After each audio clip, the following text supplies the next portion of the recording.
Hi everyone, I'm Sui. Who I am? I don't know either, but today it's my first YouTube video and I want to talk about my favorite Oracle deck, Oracle of the Witch, and we are going to make a walkthrough. Actually even the box has a good quality and it's very surprising because the price wasn't very bad. The price was also okay and affordable, so I really love it. Color. Do you see this color?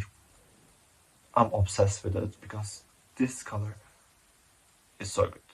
I really love when decks have a side color. No. Yeah.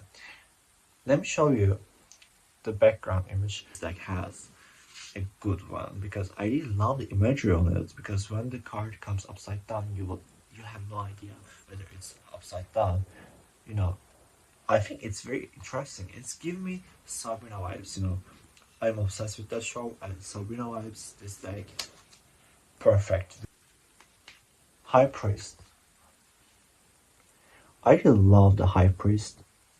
I think it's very good, especially the horn god behind him, and I think it's very cool design. The cards and the keywords under them are also a good thing for me because they are guiding and you can understand the message. When the high priest comes, you understand there are some problems with your authority. You should be more powerful. You should embrace your power. You should embrace your authority, inner wisdom, and you should maybe activate that. And mother card is also so good. Do you see the design sound? Fulfillment. Yeah, mother fulfillment. Um, and the and the symbolism on these cards, they're very interesting. Magical clothing. Yeah. Mother magic. It always comes to me by the way, mother magic. I don't know why, but it's about, temperance most of the time. And manipulation, you have power even though you don't think you have, but you still have power even on the things that you don't think you have. So it's a good card for sure. The old ones, ancestors, it's very interesting card because most of the times Oracle cards do not include ancestors, but this deck includes many things, many aspects of life, from the mothers to fathers, from high priestess to ancestors, from clothing to your ritual objects, everything they include, and I really love the many aspects of this deck. Diana, a goddess.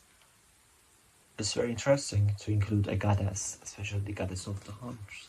You know, that's cool. Kitchen witchery. That's also a good card, and the design it reminds me Sabrina. That's why I love it, I guess, because it's my favorite show. As I said, Candle Magic Intention. Yeah, the Crown, definitely one of the most important cards of the deck because it has many messages. The Crown, the Crown aspect of the goddess, the triple goddess. It's frightening, I know, but so important, so important. We need to listen to the Crown. Elemental magic, magical tools, sabbats. It's also good to see sabbats in here. Scrying, divination. The symbolism. When you do divination, you may sometimes face with dark entities, so it's kinda, dark, shadowy things coming to surface from the deep. Features runes. It kind of reminds me the Hanged Man, isn't it? And the Crofter. I really love the masculine and the feminine archetypes in this deck because they are not designed in a male gaze form. Most of the decks depict women in a male gaze form or in a straight hetero. This deck doesn't do that. I think it includes both feminines and masculines in a healthy and rich way, in an old and ancient untamed way. That's why I love this deck, really. Love her. Maiden is, our young aspect of her.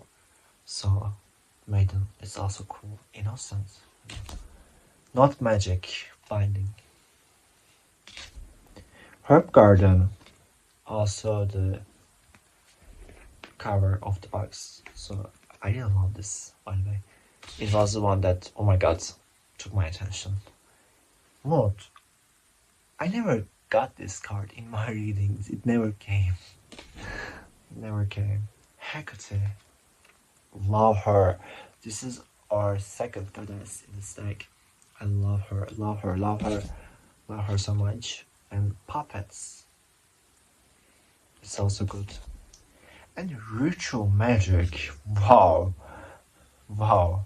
Ritual magic is also cool. I never received that, by the way, too. Witches of the Crafts. Crystals. Casting a circle. Witch's script. And Oracle. I think I love this card because Oracle teaches us a lot of things, and the word Oracle is also something very deep. We say Oracle cards, but why do we say Oracle cards? What's Oracle? We need to remember the Oracle within as well. Moon magic. Midwife. I just love midwife because midwife is also a very important aspect of life. Especially it was even more important than this today, but midwife is also important and it's a good archetype. And hexstone. I have never seen a hexstone in my life. I tried to find one, but I never found. And I'm really interested in the folk culture of the hexstones. I think including those negative aspects also matter because it's not a good vibes only deck. It is coming from the life, and life has some bad things, shitty things. So, which heart's also important because sometimes we face fear, judgment, and bad things. So, including such aspects is quite realistic. Sacred rites. Aurelia. Person remedies. That's cool. Charms. Sigil. Spellcasting. Familiar spirits. I really love this card because it always comes to me. Pentagram. Do you see the signs of the man? They're really quite. It's good. Coven. I love Coven. Grimoire. And one of my other favorite cards, Horn Gods. High Priestess. Love her. And as a last card, Voyager, Self-Reliance. These were the cards. Talk about the book as well. This book is very helpful for me. Book has a definition. After the Witch Guidance, they have light side. You probably don't see it, and then shadow side. Very shortly, light side and shadow side. If the card is reversed, for instance, you may read the shadow side part, and then incantation. Incantation to not magic. For instance, the not magic card came, and you read this incantation loudly. This is very interesting because the cards are not just cards, but they become an oracle as well. They become a ritual, and I really love this aspect of the deck. Not to leave it on the reading, but to make it real by summoning the energy of the archetype of the deck, of the cards. Three parts, there are some suggestions and the things that you use in the witchery, and then there's a small sigil here. Yeah. Every card has one incantation, one guidance, a general meaning, and the usage in witchery, and a sigil. I really love this book for that reason because it's really cool. Also, Let me show you the within of the box. I think it's also cool, isn't it? The symbols, everything sigils. It has many sigils, many sigils. You know, how do I read oracles? How do I read this oracle deck? Specific openings, but I just use it like through my intuition.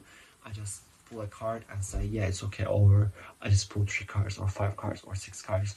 It changes. It depends on the time that I am doing it, because I never use openings, specific certain openings. I just take, oh my god, yeah, that's it. High Priest, for instance. I just do that like that, you know. Let me pull you a card and let us see the meaning behind.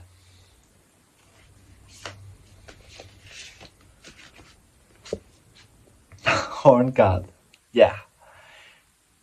It's about royalty. Let me read the definition of the Horn God.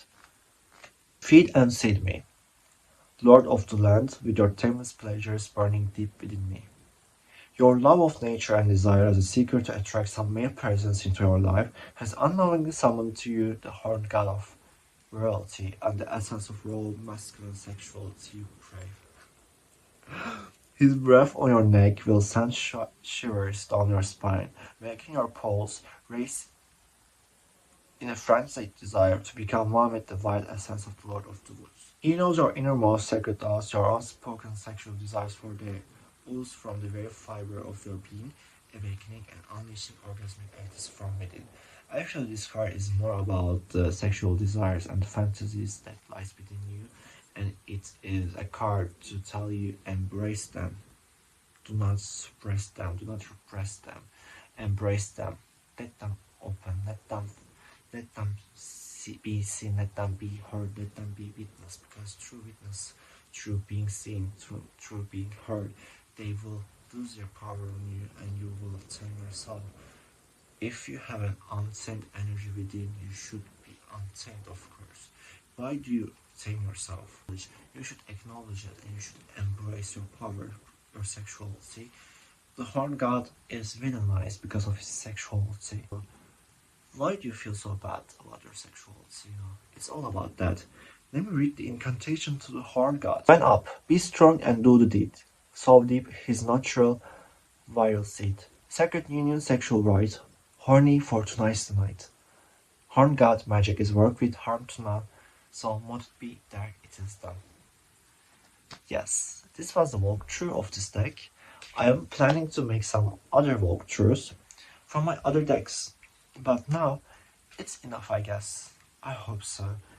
You can subscribe to my channel, wait for other videos, they may never come. Or who knows, they may come so soon too.